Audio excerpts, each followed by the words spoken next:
Hi guys! Today I'll tell you how to stop oily skin with a natural homemade mask. To prepare of home remedy you'll need a small bunch of dill, a tablespoon of natural yogurt and a slice of apple. At first crush the dill.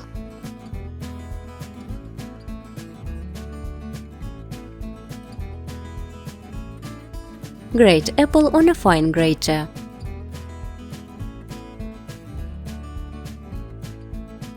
Combine a tablespoon of chopped dill, grated apple and yogurt and mix thoroughly until smooth.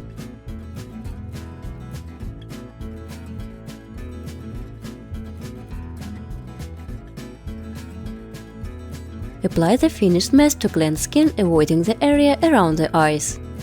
The procedure is best carried out in a horizontal position. After 20 minutes, wash your face with cool water.